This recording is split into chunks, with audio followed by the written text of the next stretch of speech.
സൂര്യൻ മൂലാധാരത്തിൽ ഇരിക്കുന്ന പ്രാണൻ, അതാണ് സൂര്യൻ.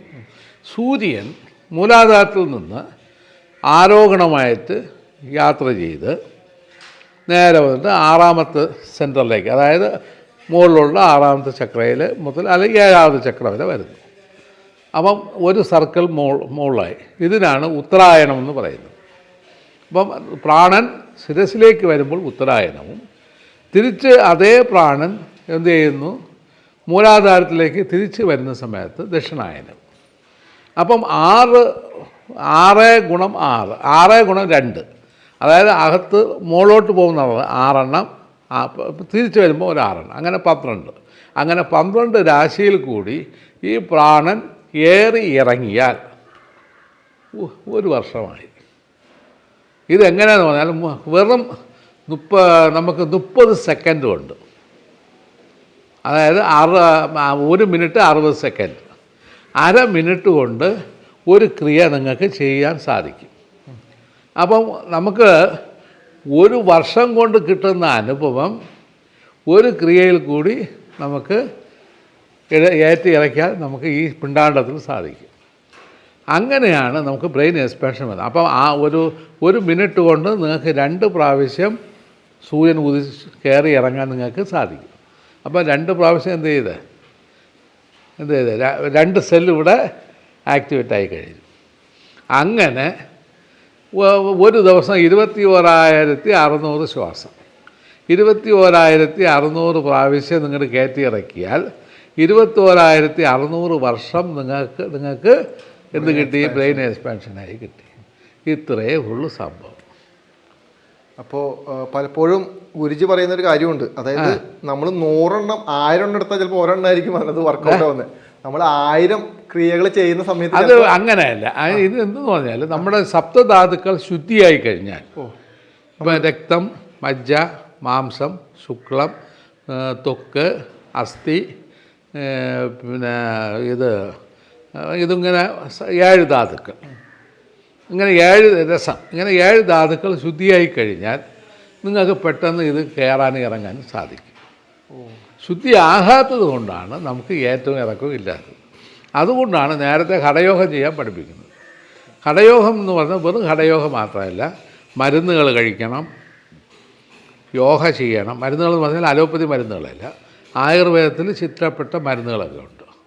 അപ്പോൾ ആ മരുന്നുകളൊക്കെ നമ്മൾ കഴിക്കുക. പിന്നെ വന്നിട്ട് നമ്മൾ ചിട്ടയായിട്ടുള്ള ജീവിതം. കാരണം ഓവർ സെക്സിലേക്ക് പോയി, ഇപ്പം എന്തുകൊണ്ടാണ് സെക്സ് ഇതിന് തടസ്സമെന്ന് പറയാൻ കാരണം, നമ്മുടെ എനർജി ലെവൽ കൂടുതൽ സ്വാധിഷ്ഠാനത്തിൽ കിടക്കും. അങ്ങനെ കിടന്നു കഴിഞ്ഞാൽ നിങ്ങൾക്ക് ഈ നട്ടലിനകത്തോട്ട് കയറുന്നത് കുറവായിരിക്കും. അല്ലാതെ സെക്സ് നിങ്ങൾക്ക് പാവമോ ഒരു മണ്ണാങ്കട്ടിയല്ല. അപ്പോൾ നിങ്ങൾക്ക് ആവശ്യത്തിന് ഉപയോഗിച്ച് കഴിഞ്ഞാൽ വീണ്ടും പോയി യോഗയും മുകളിൽ കയറിക്കോളും. അതിനായി നിങ്ങൾക്ക് ബ്രഹ്മചര്യത്തിൻ്റെ ആവശ്യമൊന്നും അവിടെ വരുന്നില്ല. എന്നാൽ നിങ്ങളുടെ ഓവറായിട്ട് അത് ഇത് ചെയ്യുകയാണെങ്കിൽ, അപ്പം നിങ്ങളുടെ ലൗകികത്തിൽ പോവുകയാണെങ്കിൽ തീർച്ചയായിട്ടും നിങ്ങൾക്ക് ഇതിൻ്റെ എനർജി മുകളിൽ കയറാൻ തടസ്സമായിരിക്കും. അപ്പോൾ നിങ്ങൾക്ക് 1 മണിക്കൂർ കൊണ്ട് കിട്ടേണ്ട അനുഭവങ്ങളെല്ലാം ചിലപ്പോൾ 2 മണിക്കൂർ 3 മണിക്കൂർ കഠിന പ്രയത്നം ചെയ്താൽ അതിനെ പിന്നെ കിട്ടുക. ഇപ്പോൾ നിങ്ങളുടെ സെക്സിലേക്ക് പോയതിന് ശേഷം നിങ്ങളിപ്പോൾ യോഗ ചെയ്ത് നോക്കുക, അപ്പം മനസ്സിലാവും. അപ്പോൾ അതിനെന്ത് ചെയ്യണം, നിങ്ങൾക്ക് ഒരു ചിട്ട വരുത്തി മാസത്തിൽ 1 or 2 അല്ല 16 ദിവസത്തിൽ ഒരിക്കൽ ചെയ്യാമെന്ന് പറയുന്നുണ്ട്. അമാവാസിക്ക് ഒരു പൗർണമിക്ക് നിങ്ങൾക്ക് ഇതിനു വേണ്ടി ചെയ്യാം. മറ്റുള്ള ദിവസങ്ങൾ നിങ്ങളുടെ സാധനയിലേക്ക് സമയം കൊടുക്കുമെന്ന് പറയുന്നുണ്ട്. ഓക്കെ, അങ്ങനെ ചെയ്ത് കഴിഞ്ഞാൽ നിങ്ങളുടെ സുഷുമയിൽ കൂടി പ്രാണസഞ്ചാരം 100% നടക്കും. അതിൽ ഒരു മാറ്റവും ഇല്ല. ഇപ്പോൾ ഞങ്ങൾക്കെല്ലാം യോഗ പോലും ചെയ്യേണ്ട, ഞങ്ങൾ ചിന്തിച്ചാൽ മാത്രമേ ഇവ തലയിൽ കയറും. എന്നിട്ട് അതുപോലെ നമ്മൾ പെട്ടെന്ന് തന്നെ സമാധിയിലേക്ക് നമ്മൾ പോവുകയും ചെയ്യും. അപ്പോൾ ഇത് കണ്ടിന്യൂസ് പ്രാക്ടീസ് ചെയ്ത് വരുമ്പം ആദ്യമൊക്കെ നിങ്ങളുടെ 100 എണ്ണം ചെയ്യുമ്പോൾ 5 or 10 കയറുള്ളൂ. 5 or 10 കയറുമ്പോൾ ആ 10 എണ്ണമാണ് നിങ്ങളുടെ എക്സ്പാൻഷൻ. അപ്പോൾ നിങ്ങൾക്ക് 10 വർഷം നിങ്ങൾക്ക് അനുഭവം കിട്ടിയെന്ന് അർത്ഥം. അപ്പോൾ നിങ്ങളുടെ ഒരു മണിക്കൂർ ചെയ്യുന്ന സാധനയിൽ 10 വർഷത്തിൻ്റെ അനുഭവം കിട്ടുന്നതിൽ ഏറ്റവും വലുതല്ലേ. അപ്പം 10 ക്രിയ ചെയ്യുന്നതിൻ്റെ ഫലം 10 വർഷത്തിൻ്റെ അനുഭവം കിട്ടി കഴിഞ്ഞു. നിങ്ങൾ 108 ക്രിയ ചെയ്യുമ്പോൾ 108 വർഷത്തിൻ്റെ അനുഭവം നിങ്ങൾക്ക് ഉടനെ കിട്ടി കഴിയുമല്ലോ. ഇങ്ങനെ കണ്ടിന്യൂസായി പ്രാക്ടീസ് ചെയ്ത് വരുന്ന സമയത്ത് ആട്ടോമില്ല ഇത് കയറാൻ തുടങ്ങും. അതിനൊന്നും മാറ്റങ്ങളൊന്നുമില്ല. ഈ കയറി എന്നുള്ളത് എങ്ങനെ മനസ്സിലാക്കാമെന്ന് പറഞ്ഞാൽ അതിനാണ് നമുക്ക് സൗണ്ട് കിട്ടുക, നാദം കിട്ടുക എന്ന് പറയും. ഈ നാദം എന്താണ്? ഓങ്കാരം, പ്രണവനാദം. ബൈബിളിൽ ആമേൻ, പിന്നെ ഖുറാനിൽ ആമീൻ, ബുദ്ധിസ്റ്റ് വന്നിട്ട് ഓം മണി പത്മേഹം എന്ന് പറയുന്ന സംഭവമെല്ലാം ഒന്ന് തന്നെ. ഈ നാദം നമുക്ക് കിട്ടിക്കഴിഞ്ഞാൽ ഈ നാദത്തിൽ കൂടി മാത്രമേ നിങ്ങൾക്ക് ആ പൂർണ്ണതയിലേക്ക് എത്താൻ സാധിക്കൂ. അത് ബൈബിളിൽ തന്നെ കൊടുക്കുന്നുണ്ട്. പിന്നെ എങ്ങനെ കൊടുക്കുന്നു പറഞ്ഞാൽ, മുടിയനായ പുത്രൻ്റെ കഥ യേശു പറയുന്ന ഒരു കഥയുണ്ട്. അതിൻ്റെ അർത്ഥം ഈ കുണ്ടലിനി താഴ്ന്ന് ഭൂമിയിൽ ജനിച്ചവൻ്റെ കഥയാണ്. അവൻ തിരിച്ച് ഈശ്വരനിലേക്ക് എത്തുന്ന സമയത്ത് അവന് കിട്ടിയ അനുഭവത്തിനാണ് ആ കഥ പറഞ്ഞിട്ടുള്ളത്. തപസ് എന്നാൽ എന്താണ്? തപസ് ഇത്രയും വർഷം തപസ് ചെയ്യുന്നത് എന്തിനാണ്? അതായത് ഇത്രയും വർഷത്തിൻ്റെ ക്രിയ നട്ടലിനകത്തൂടെ കയറി എന്നുള്ളത് അർത്ഥമാണ്. ഇപ്പോൾ ഒരു ഉദാഹരണം, 50,000 വർഷം രാവണൻ തപസ് ചെയ്തു എന്ന് പറഞ്ഞാൽ 50,000 വർഷമൊന്നും അങ്ങനെ ആയുസ്സൊന്നുമില്ല. 50,000 ക്രിയ നട്ടലിനകത്തുകൂടി കയറി ഇറങ്ങി എന്നർത്ഥം. അത്രയേ ഉള്ളൂ അതിന്. ഇതിലാണ് തപസ്സക എന്ന് പറയുന്നത്. പ്രാണൻ സുഷുമ്നയിൽ കൂടി 50,000 പ്രാവശ്യം കയറി ഇറങ്ങിയതാണ് 50,000 വർഷം തപസ് ചെയ്തത്. അത് 1 കോടി വർഷം തപസ് ചെയ്യുന്നു പറഞ്ഞാൽ 1 കോടി പ്രാവശ്യം സുഷുമ്നയിൽ കൂടി പ്രാണൻ കയറി ഇറങ്ങി, അത്രയേ ഉള്ളൂ. ഇനി പ്രത്യേക നിയമങ്ങളോ ഇതൊന്നുമില്ല.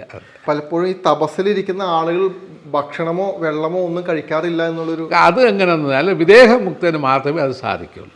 ജീവൻ മുക്തനും സാധിക്കില്ല. ജീവൻ മുക്തന് വിശപ്പുണ്ടാകും, ആഹാരമാണ്. കാരണം എന്നാൽ ബ്രീത്ത് ഉള്ള കാലം വരയ്ക്കും നിങ്ങളുടെ ജീവൻ മുക്തൻ തന്നെ. കാരണം ബ്രീത്തിൻ്റെ അളവ് കുറയും. ഇപ്പോൾ ഒരു ഉദാഹരണം, 12 അങ്കുലം ശ്വാസമാണ് നോർമൽ ഒരാളിന് ഉള്ളത്. എന്നാൽ 8 അങ്കുലം ശ്വാസം നീളത്തിലും 4 അങ്കുലം ശ്വാസം ഉള്ളിലും. അങ്ങനെ ശ്വാസമില്ല, അപാനശക്തി കൂടുതലാണ് എന്ന് പറഞ്ഞാൽ കാർബൺ ഡയോക്സൈഡ് കൂടുതലെന്നർത്ഥം. അപ്പം ഈ യോഗ ചെയ്ത് വരുന്ന സമയത്ത് ഇത് കുറഞ്ഞ് അവസാനം ഇവന് ഇതിനകത്താകും, മൂക്കിനകത്ത്, ഈ ചുഴിയിലകത്താകും. ഈ ചുഴിയുടെ അകത്താകുന്ന സമയമാണ് യഥാർത്ഥ യോഗി എന്ന് പറയുന്നത്. അപ്പോൾ അവൻ്റെ ശ്വാസം വെളിയിൽ വരില്ല, ഇതിനകത്ത് നിൽക്കും. ഇത് നിൽക്കുന്നവനുള്ള ഗുണം എന്താണ്? അവൻ എപ്പോഴും ശാന്തിയായിരിക്കും, എപ്പോഴും ആനന്ദമയമായിരിക്കും. അതുപോലെ ഫുഡ് ഇതുപോലുള്ള സംഭവങ്ങളെല്ലാം കുറവായിരിക്കും. പിന്നെ അത് കഴിഞ്ഞ് അവൻ്റെ ദേഹബോധം പതുക്കെ വിടാൻ തുടങ്ങും. ദേഹബോധം വിടാൻ തുടങ്ങിയ വ്യക്തിക്ക് രാവിലെ ദേഹബോധം വിട്ടു, പിന്നെ വൈകുന്നേരമാണ് ദേഹബോധം ഉണ്ടായത് എങ്കിൽ അത്രയും മണിക്കൂർ അവന് ആഹാരം വേണമോ? വേണ്ട. കാരണം അവൻ എനർജി കൊണ്ടാണ് ജീവിക്കുന്നത്. അവൻ്റെ അപ്പം വെറും ഇതല്ല, അത് ബൈബിളിൽ തന്നെ പറയുന്നുണ്ട്. അപ്പം അവിടെ എന്താണ്? ഈശ്വരൻ്റെ അനുഗ്രഹമാണ് അവൻ്റെ അപ്പം. അനുഗ്രഹം എന്ന് പറഞ്ഞാൽ ഈ പ്രാണശക്തിയാണ് അവൻ്റെ അപ്പം. അത് നമുക്ക് നാച്ചുറലായി കിട്ടിയിരുന്നു. അത് നമുക്ക് കിട്ടിക്കഴിഞ്ഞാൽ പിന്നെ നമുക്ക് 2 ദിവസം 3 ദിവസം എത്ര ദിവസം വേണമെങ്കിലും ആഹാരം ഇല്ലാതെ ഇരിക്കാൻ സാധിക്കും. നിങ്ങളുടെ കോൺഷ്യസിലേക്ക് വരുമ്പം തന്നെ നിങ്ങൾക്ക് ആഹാരം വേണം. നിങ്ങളുടെ സൂപ്പർ കോൺഷ്യസിലേക്ക് പോയി കഴിഞ്ഞാൽ നിങ്ങൾക്ക് ആഹാരത്തിൻ്റെ ആവശ്യമേ ഇല്ല. അതിന് വേണ്ടിയുള്ള പരിശ്രമമാണ് അടുത്ത ജോലിക്ക് ഞാൻ പോകുന്നത്. ഞാനിപ്പോൾ ഇവിടെ വീടൊക്കെ വയ്ക്കുന്നത്, അതിനകത്ത് കയറി അടച്ചു കഴിഞ്ഞാൽ പിന്നെ ഞാൻ തുറക്കില്ല. ആര് വിളിച്ചാലും തുറക്കില്ല. എന്താ? ആര് വിളിച്ചാലും തുറക്കില്ല. ഇതൊക്കെ തന്നെ. പിന്നെ ചില സമയത്തിൽ എന്തെങ്കിലും ക്ലാസ് കേൾക്കാനോ, പല ആൾക്കാർ കിടന്ന് കൂക്കി വിളിക്കുമല്ലോ, അപ്പം അത് കയറ്റി നോക്കി അത് ചെയ്യും പറയുക. എന്താണ് ഭക്തി വ്യഭിചാരം? ഭക്തി വ്യഭിചാരം അത് ഇന്ന് കാണുന്ന ഭക്തിയെല്ലാം വ്യഭിചാര ഭക്തിയാണ്. വ്യാപാര ഭക്തി എന്ന് പറയും.